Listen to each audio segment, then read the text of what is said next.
wasiirkii hore ee arrimaha dibadda ee dalka Kenya Moses Wetangula ayaa sheegay in dawladda Soomaaliya iyo Kenya ay hore u kala siixdeen heshiis kaasi oo ku salaysan dhanka xuduudda badda. heshiiskaasi ayuu sheegay in labada dawladood ay kala siixdeen xilligii dawladdii madaxweyne Mwai Kibaki ay hogaaminaysay dalka Kenya. waana shakhsiga dawladda Kenya heshiiskaasi u saxiixay. mar uu la hadlay saaka warbaahinta dalkiisa wuxuu yiri ka wasiir ahaan waxaan wada xaajoodka la galay dawladdii Soomaaliya xilligaasi waxaana wada saxiixnay heshiis lagu calaameynayay xuduud badeedka labada dal.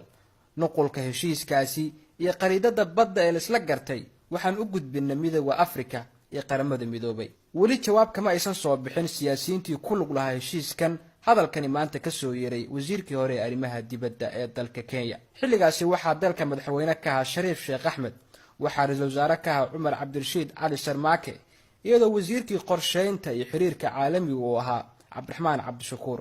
waana shakhsiga heshiiskani qalinka ku duugay, iyadoo mid walba oo kamid ah siyaasiyiintanna ay iska dafireen inay qayb ka hayeen heshiiskaasi.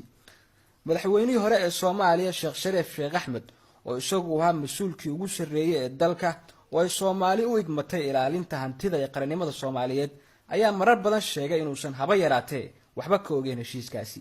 wasaaraha idin jawaabay, wasiirka idin jawaabay, aniga dhabo arkinba warqad lagu saxiixana ma arkin, meel lagu saxiixana ma ogi, waxna kama ogi. hadday fiican tahay dadkaas iska leh, hadday xumaataan ayaga iska leh.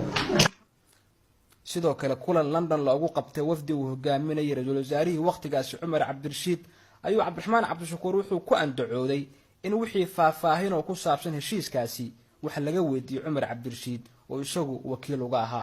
wasiirka sheegay xaqa u leeyihiin dadka Soomaaliyeed inay ka daqaan wax allaale iyo wixii dhibaato ku ah qarannimadooda, hantidooda. aad iyo aad ayaan ugu faraxsanahay runtii sida rad ficliga marqashinka laga bixiyay inay dadku ilaashadaan dhulkooda. ma ku dheeraa doono, aniga wasiir baan ahay, golo wasiiraan ka tirsanahay. prime ministerka in hor fadhiyo Umar Cabdirashiid Cali Sharmaarke amarkiisaan ku saxiixay aniga heshiiska.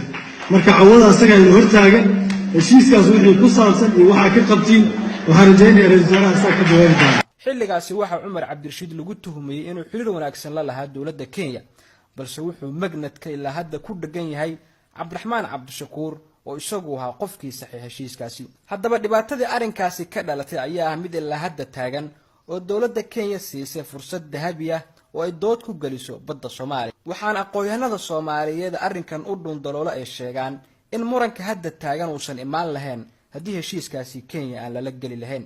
inkastoo nasiib wanaag maanta qaranka iyaga haysto fursad dahabi ah oo maxkamadda caalamiga ah kaga guuleysan karo Kenya, haddana marna ummadda Soomaaliyeed ma ilaawi doonto siyaasiyiintii iyo shakhsiyaadkii ku lug lahaa heshiiskaasi oo doodan iyo isqabqabsigan geliya baddeena Soomaaliya.